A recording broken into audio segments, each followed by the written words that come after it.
Hello peeps, this is Kimberly Purpose and welcome to my channel. Today I want to talk about the American Aborigine identity crisis. First of all, I want to share my story with you guys about how I found out about my indigenous heritage from my grandmother. When I was a little girl, my grandmother told me that I told her that we were African. And as I learned in school that we were slaves and we were Africans, and that we come from Africa. And my grandma told me, no, you're not African, that we're actually Indians. And I asked her, I said, really? Indians? And she said, yes, we're Indians. She said, Cherokee and Cree. So I asked her, I said, well, Grandma, why don't you write down Indian as your identity? Why didn't you do that, you and Granddad? And she told me, well, Kim, the reason why we couldn't do that was because we weren't allowed to put Indian down. We were forced to put down Black or Negro.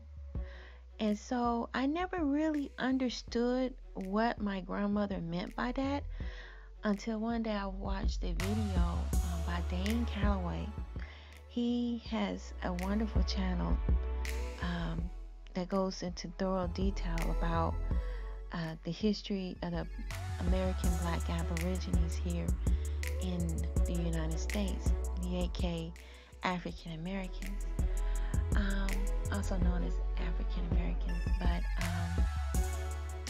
yeah, so I finally understood it when I saw his video. I think he did a video a while back about how blacks, I believe it was paper genocide, where blacks were not allowed to identify with their heritage. And I believe that was done during the late 1800s, all the way up to the I believe it was 1924. And that was right during the time my grandma was a little girl growing up, and I guess she, heard about it from her mother and her, from her parents, and the story has been passed down from generation to generation, and finding out how our race have been eroded, our identity, our attachment here to this country.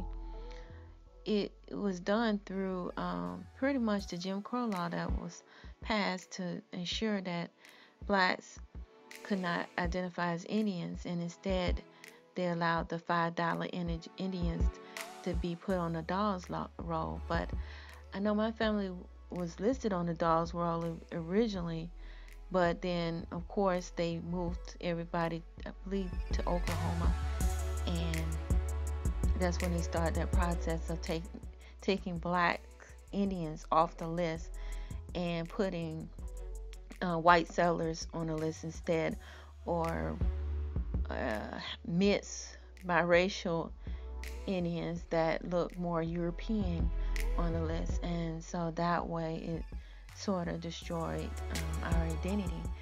And my grandmother mentioned that to me, and I believe that I did my own research, and I was amazed. It's definitely a law that was passed during that time period that prevented blacks from being able to identify with Indians. And my grandmother told me that they weren't allowed to do it, and she explained to me that they would get killed.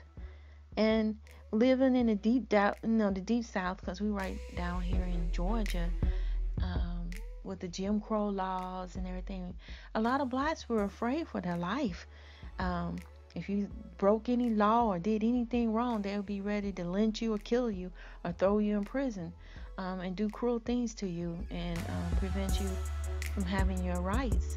And so having that right of having your own identity and continuing your heritage was stripped away through Jim Crow. Jim Crow was a form of racism that was put in place to ensure that the Black Aborigines were not allowed to claim their heritage.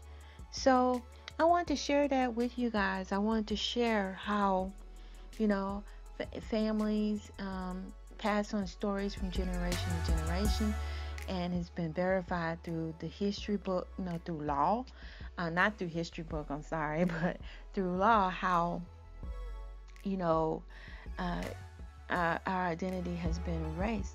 And I think through this systemic process of eroding and erasing who we are, it has caused the problems that we have here today with the AKA African Americans today, and why so many problems and why is there so much confusion with these crazy laws that were passed in the past.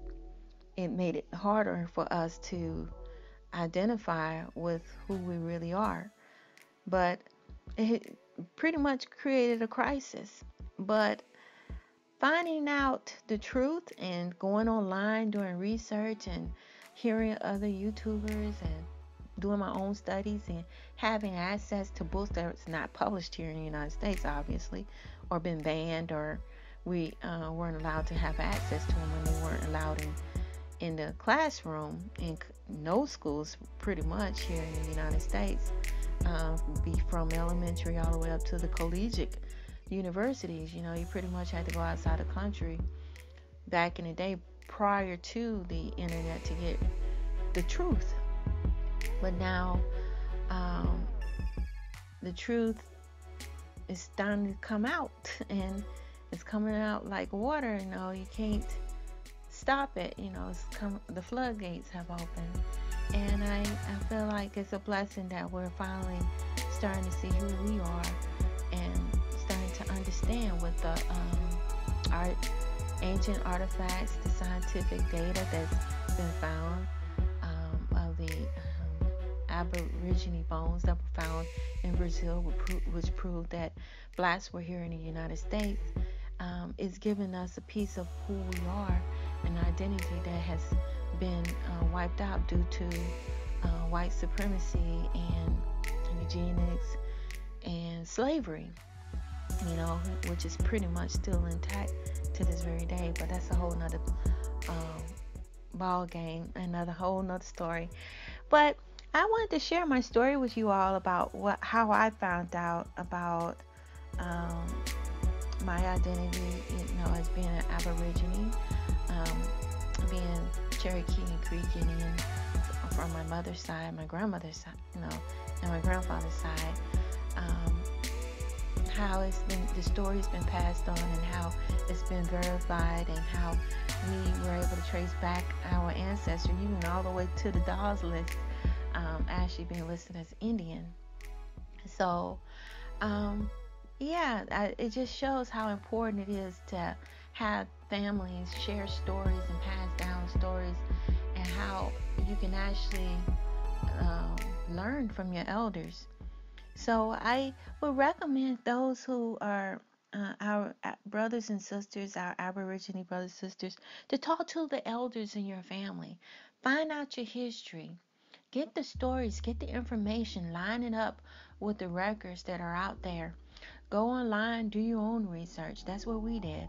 I'm still doing more research because I'm trying to find out on my dad's side, about his side of the family. It's fun, and it's very therapeutic, and especially given to the fact that we have so long not known who we are. When you don't have identity, you lose focus, you don't have a purpose. But once you know who you are, you start to have that fire, you start to unite, you start to feel alive, feel like you know who you are, and you have an identity, and you have a purpose. So that's very important. So I would love to hear you all's stories. If you have any stories about what you learned from your family, and stories that's been passed down from generation to generation, I would love to hear it. Share your story about your Aborigine background and everything. I would love to hear it. Please leave your comments below, and till next time, peace and be blessed. Bye bye.